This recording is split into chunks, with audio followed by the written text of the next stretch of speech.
In the quiet corners of the British countryside, a silent intruder has wreaked havoc on our native ecosystems.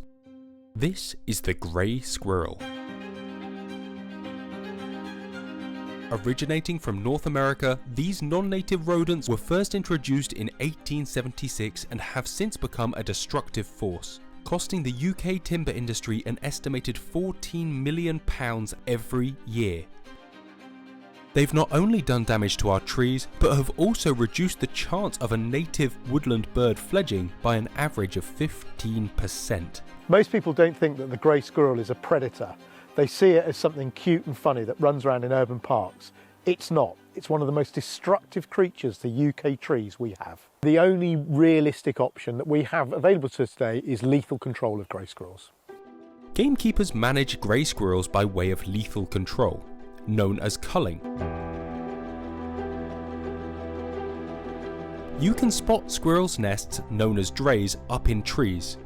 One of the best methods for controlling grey squirrels is to go through a woodland, either shooting or destroying these nests, flushing out any squirrels waiting inside to shooters standing below.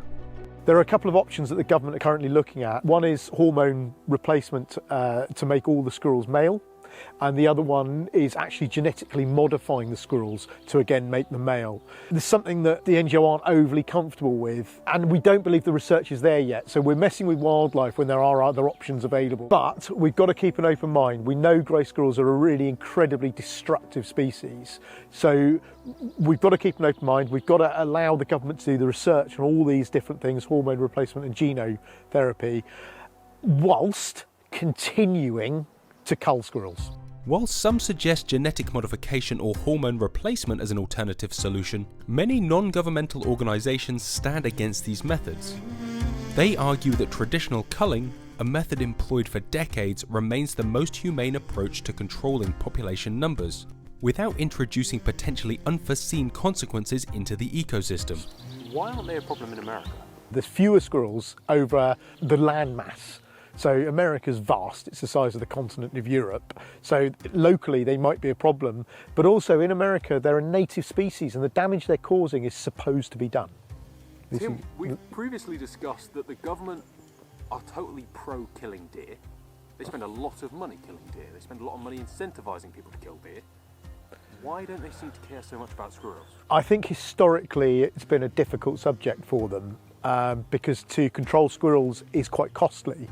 And they've basically left it up to the private sector to do it themselves. Ultimately, gamekeepers are probably the biggest controller of squirrels at the moment in the UK.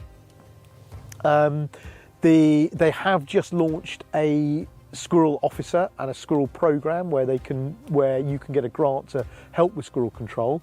And that's in the very early stages, so people are just applying for that and getting the funding for that, and that might help do it. But I think one thing that we've got to remember is Forestry England have to take the mantle and they have to start controlling squirrels on their own estate to encourage everyone else. We've got to have landscape control. If you're interested in a grant to help with your forestry management, with your squirrel control, you need to contact your regional Forestry England office and they'll be able to direct you, or go to the .gov website.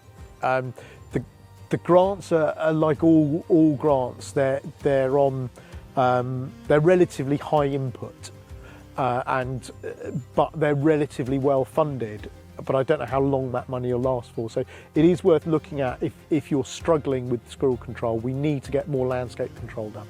Securing grants for forestry management is crucial in the battle against the grey squirrel invasion.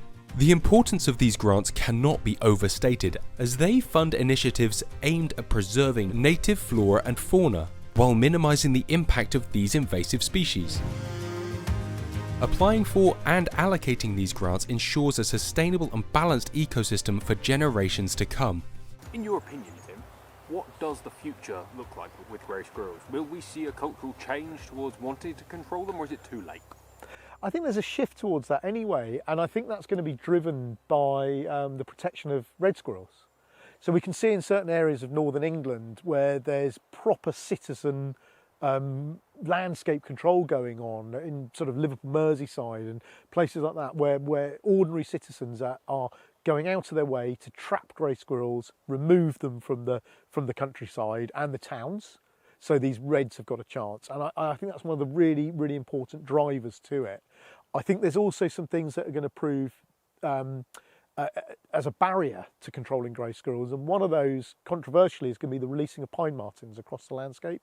So we've already seen them released in the Wye Valley and North Wales, and there's plans to release them on Dartmoor, Exmoor and the South Downs.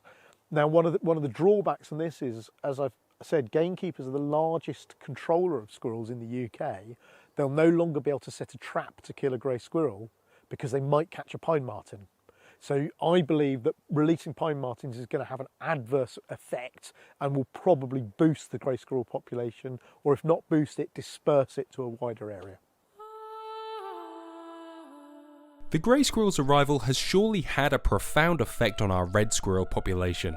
Their superior hunting abilities leave less food for the reds, the squirrel pox they carry infects the reds, and they are even known to kill the red squirrel, pushing the red squirrel to the brink of extinction in the UK. Introducing pine martens only creates further barriers when it comes to managing grey squirrels. I think we should accept the animal, should we accept the damage the animal does. We're trying to have natural regenerated woodland, we're trying to have more broadleaf, we're trying to have a more diverse woodland. So in a diverse woodland that would include the flora and fauna. But we're putting a lot of effort into controlling deer numbers across the United Kingdom so these trees can get away, and then in year 15 the squirrels are killing them or damaging them beyond any economical use. So I think we need to up the game on the squirrels. I think we've got the people there to do it, and I think if we're sensible about how it's done and other people learn from what gamekeepers are doing, because they're killing a lot of these things. So and managing the species is key. It's not about eradication now. I don't think that's achievable. So it's about getting the levels of squirrels down to an acceptable volume for forestry and conservation.